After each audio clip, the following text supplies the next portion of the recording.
Good afternoon. Good afternoon. Thank you so much for joining me. This is the podcast, The Endurance of Labor Laws. I am your lovely host, Lesley Sullivan, and today is episode 73, and we are going to take a look at the Superfund sites in the state of Delaware.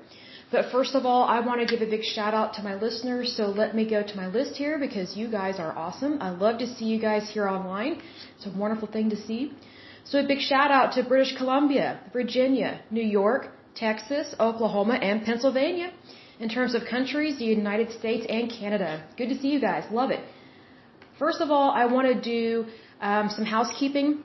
We need to go over the Superfund sites that have been cleaned up and are good to go in the state of Arizona because we do want to give credit where credit is due. So let me go to that list here. The first one that has been cleaned up in the state of Arizona is going to be Luke Air Force Base, and that one was located in Maricopa County. The problem with that one was soil and potential groundwater contamination with waste oils and VOCs from base operations. And that one was deleted from the list. Let me get a date here. That's going to be April 22nd, 2002.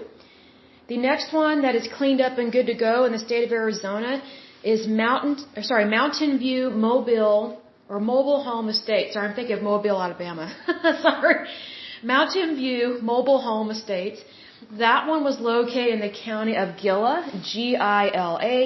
The problem with that one was asbestos contamination of soil and air from asbestos milling operations. That one was cleaned up and good to go as of April 18th, 1988. So that was pretty good. It got cleaned up like within 5 years. That is excellent. The next one and last one for the state of Arizona that is cleaned up and good to go is 19th Avenue landfill. Again, landfills seem to have a big problem with things like this. This one is located in the county of Maricopa.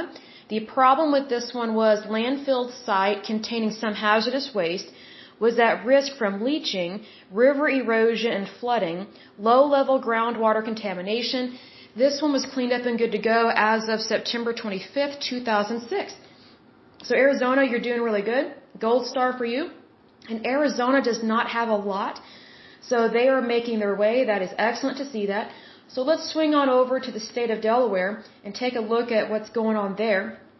So this is, I would say, a medium-sized list. It's not too bad. It's not the worst. It's not as lengthy as California and New Jersey.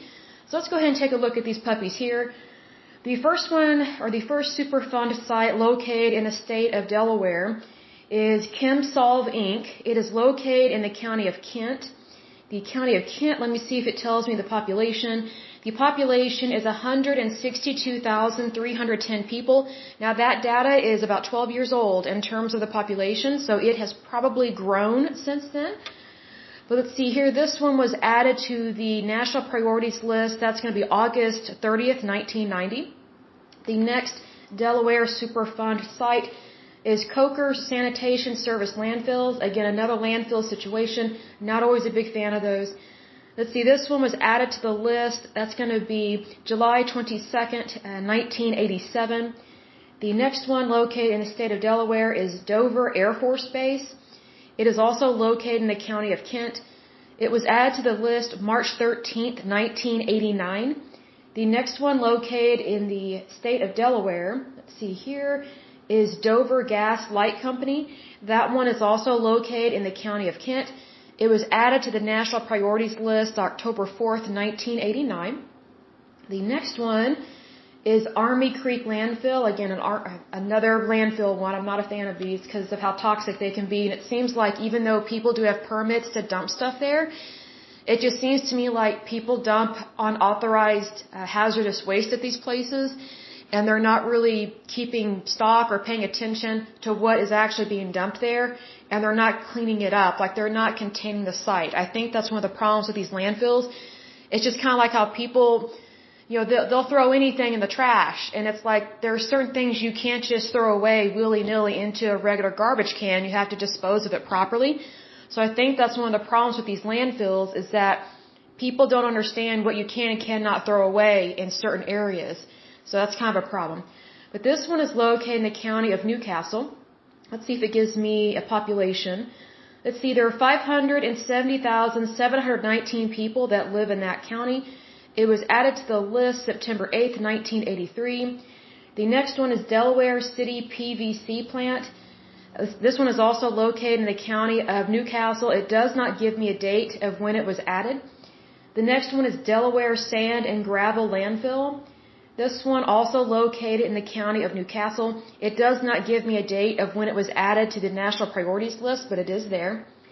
The next one is E.I. DuPont de Nemours and Company, Inc., Newport Pigment Plant Landfill. Oh no, another landfill.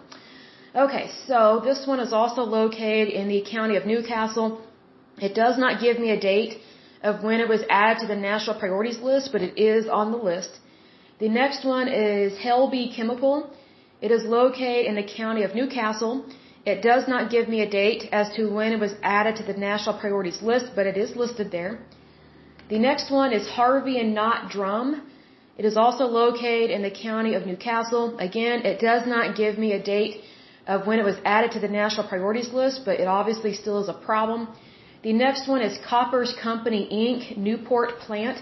This one is also located in the county of Newcastle. It was added to the national priorities list August 30th, 1990. The next one is Standard Chlorine of Delaware, Inc. It is located in the county of Newcastle. It was added to the national priorities list July 22nd, 1987. The next one is Tybout's Corner Landfill. Let's see, that one is located in the county of Newcastle. It does not give me a date as to when it was added to the list. The next one is NCR Corp. Millsboro Plant. It is located in the county of Sussex. Let's see if I can get a population there. There is 197,145 people living in that county, but that data is about 12 years old, so there are probably way more people that live there now. It does not give me a date as to when it was added to the national priorities list, but it still is a Superfund site, and it is still listed as one that does need to be cleaned up because it has not been completed. What's interesting about these is that there are quite a few located in the state of Delaware that they don't list a date for when it was proposed that they be added to the national priorities list, and it doesn't give a date of when it was actually added to the national priorities list. Like there's nothing listed there. So that concerns me with that right there, that the data is not readily available. So it's kind of one of those things we don't know. With the ones that don't list any dates, we have no way really of knowing or verifying when did these problems start. That's what I love about looking at data, is it tells me when did the issue actually begin. Did it begin, prior to the 1980s, when there wasn't a Superfund law, and people, the general public was just kind of noticing about catastrophe situations in their towns and things like that, and those complaints were making its way to the federal government as well as to the local state governments.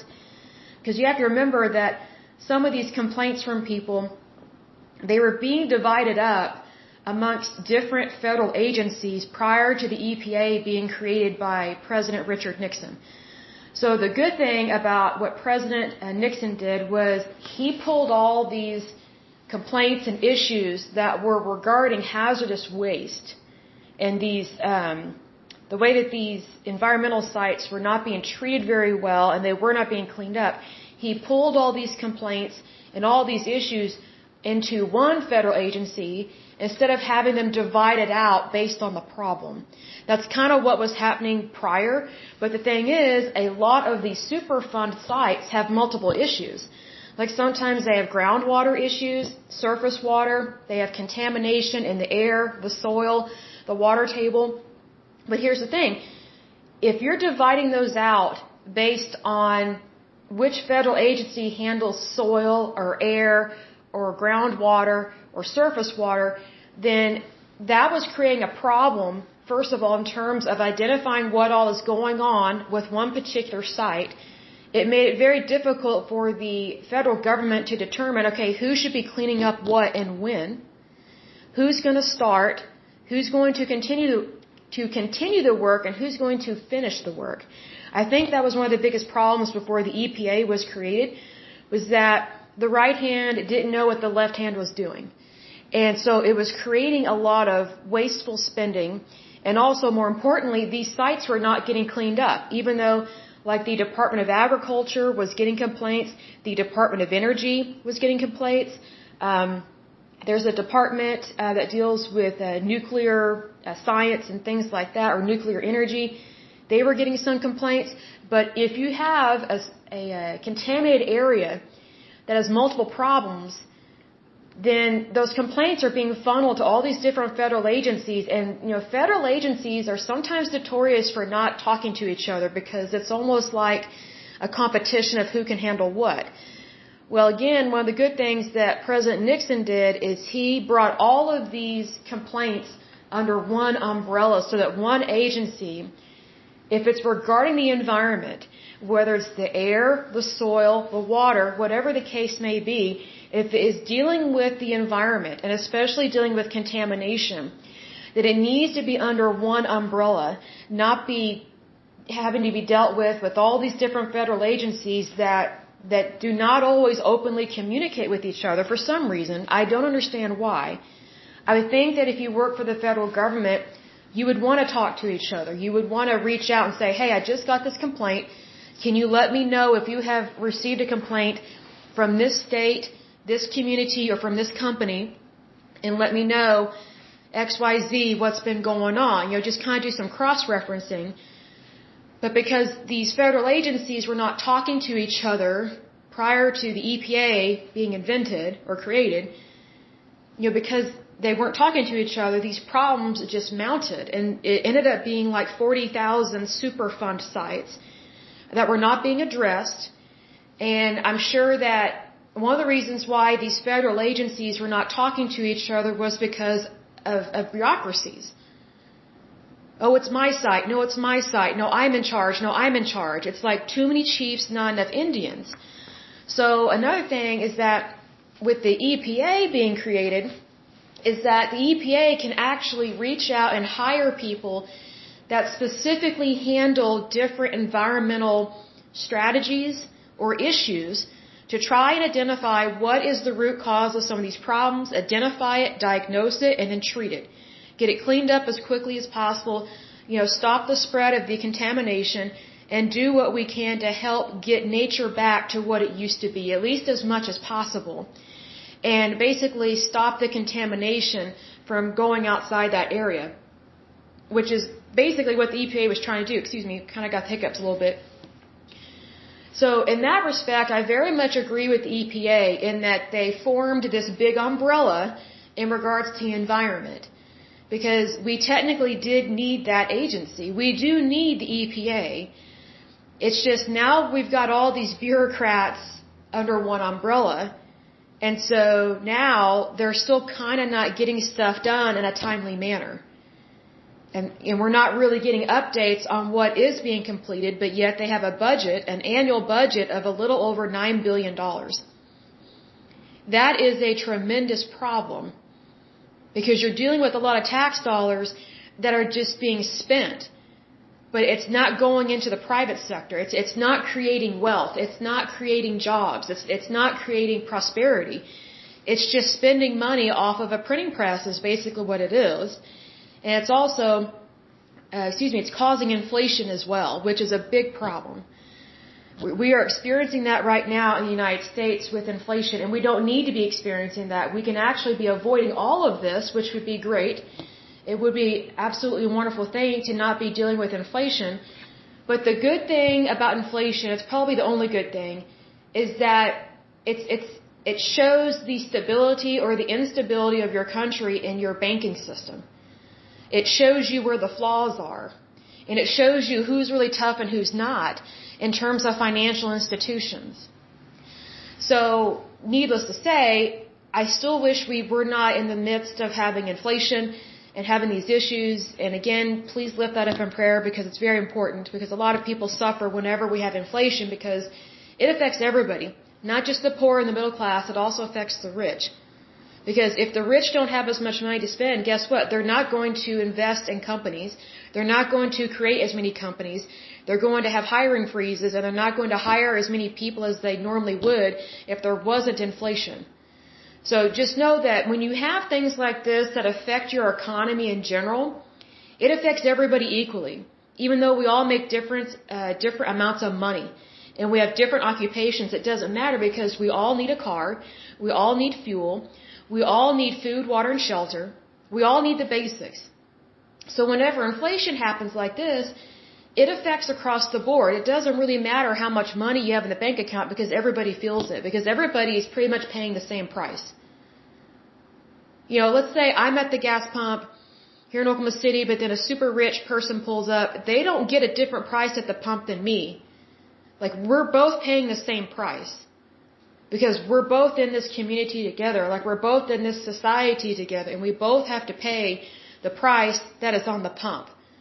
No one gets a free pass on this. So that's what makes inflation such a dangerous avenue, because it doesn't, let me put it this way, hardship doesn't pick favorites.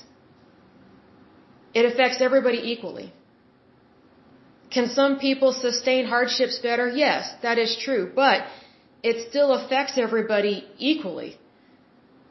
And being that it does that, that's how everybody's able to feel kind of the same strain of what's going on right now in the United States. But, you know, we will pull through this. We always have, we always will. I have no doubt that, you know, things are getting better in our future, because that's the great thing about the United States. We can pull through anything. We are a good, wonderful people. We are a good, wonderful country.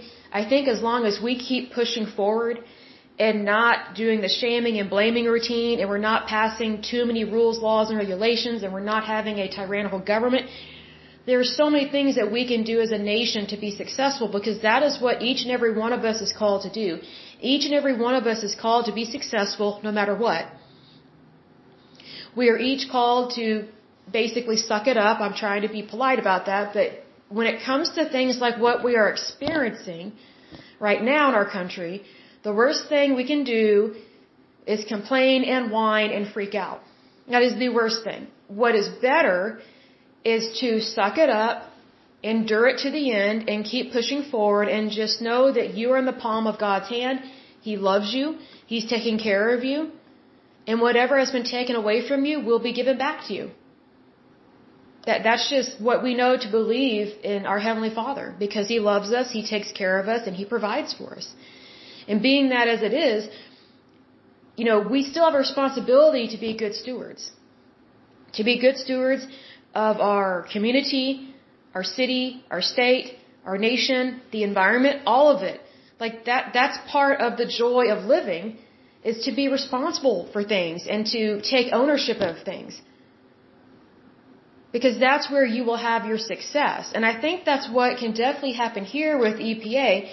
I do know that they are overspending. Way too much. I mean, $9 billion, and they only have a little over 14,000 employees. That's insane. That is completely ridiculous. That is total mismanagement of money, and that tells me that the bureaucrats have gotten way too powerful in that agency. And they need to be stopped. Like, they need to either that or go on a field trip of what it means to be, you know, an American citizen and to be financially responsible for things. Or maybe they need to read the Constitution of the United States. I don't know. But whatever the case may be, the EPA has a golden opportunity to do what's right, to do what's good, and to really get a lot of these cleaned up. Because if you think about, if they just handled one Superfund site a day, they will have cleaned up 365 Superfund sites a year. That is an amazing number, because not all of these Superfund sites are super bad. Because you have to remember, we're just looking at the national priorities list. This is just those that are like really bad. Like, I'm listing off the really, what I call really bad ones, right? And there's a little over 1,300 of them listed there, all across the United States and within our territories, right?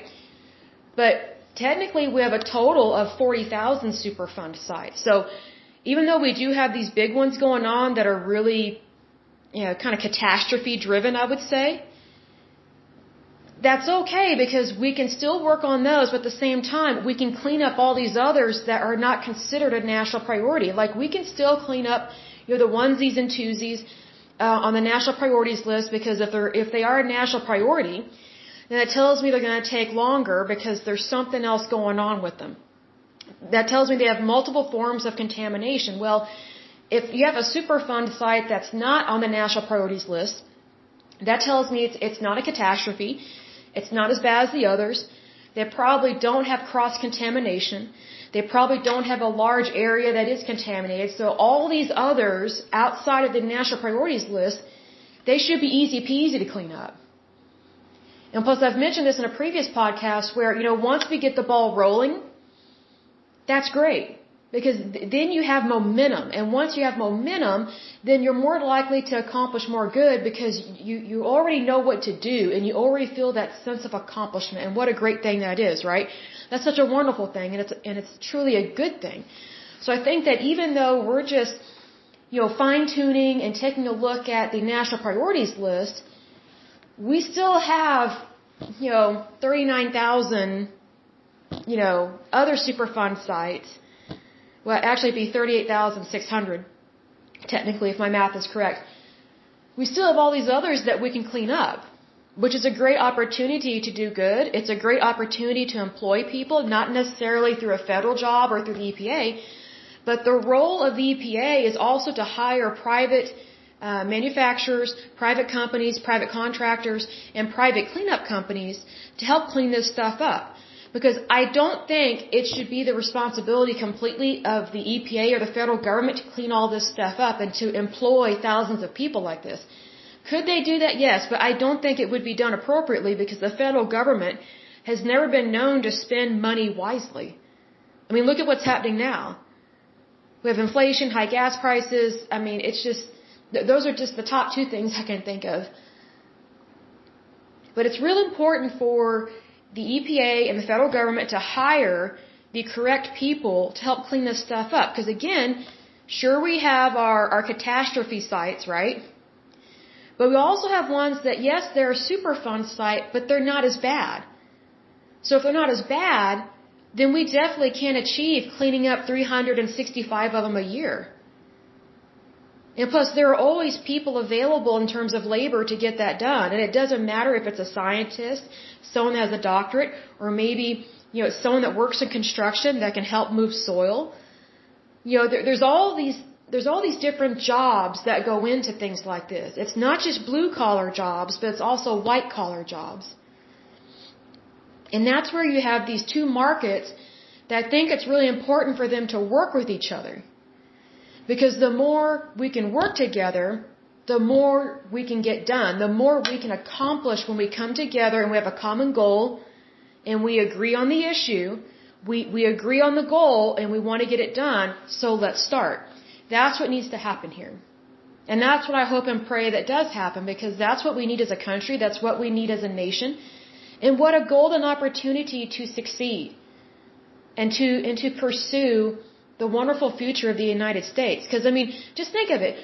What an amazing accomplishment it would be if we could get thousands of Superfund sites cleaned up within our lifetime, within you and I's lifetime. If we could get all this stuff cleaned up, the majority of it, that is such an amazing thing to do for our country, for our children, and for our future generations. It is very much important that we all accomplish what we are destined to do. Because we all want to feel that sense of accomplishment, because it's very agitating when you don't feel like you're accomplishing anything. But this is a golden opportunity to accomplish so many things. And not only would we feel that accomplishment in our heart and our soul, but we would know right away and immediately that we just helped our community, our families, our nation, and in the short term and the long term. That's what makes these things so wonderful to fix and repair.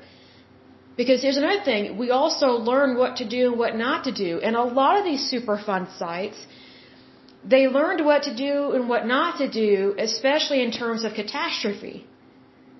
Because a lot of these sites, they didn't know what they were doing way back in the day. They literally didn't. Because you have to remember, everything was once new. Meaning they didn't have any reference guide to look to. They didn't really have any advice. But now we do have advice, we have guidance, and we have learned in wisdom what to do, and that's great. So I think the best thing in terms of not throwing away the guidance and the wisdom that we can learn and obtain from this is to continue to push forward and get these cleaned up as soon as possible. That way our environment can have the opportunity to completely recover, which is what we want. It's what everybody wants. And I think that is a great and wonderful goal to have, and I think it is very much achievable, because if there's one thing I know about the United States, it's that we care. We really do. And I don't just mean that as like a hashtag or anything, because I think that gets overused, but the great thing about the United States is that we actually care about people. We really do. We care about our country. We're good citizens. We care to do the right thing day in and day out, and plus we love to help each other. And I think this is a great opportunity to do just that, because whatever I do for my neighbor is what technically I'm doing for myself.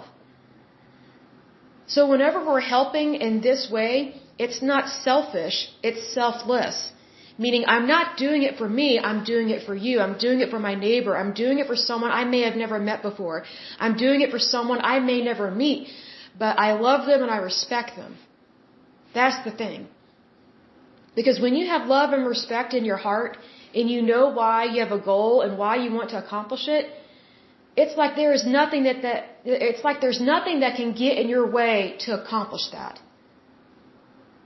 And what a treasure that is, to know that you can actually accomplish something that may seem daunting in the beginning, but because you have a goal and you know what you want to accomplish and do, you are willing to invest the time, the energy, even the slightly high stress levels with this. Because I imagine this is not an easy task, but it can be made easy once we start on it and we really start, checking these puppies off the list, basically. We start accomplishing things.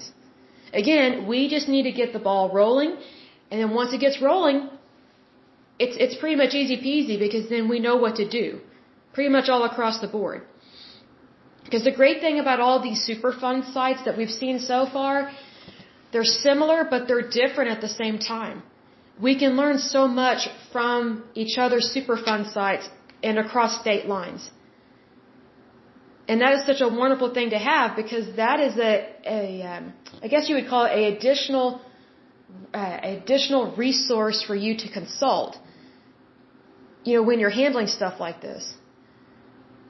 Because if you know what worked, let's say in Arkansas, then it just might work for you in your state, especially if you have the same type of spill, if you have the same type of contamination. It's all good. And you have to focus on the good if you want to move forward and if you want to be positive and know that what you're doing is right. So that's always a good thing there. But let me go to my list here.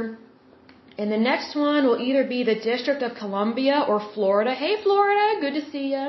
That should be fun to research that as well. But I will go ahead and let you guys go. So I pray that you have a wonderful day and a wonderful week. Thank you so much. Bye-bye.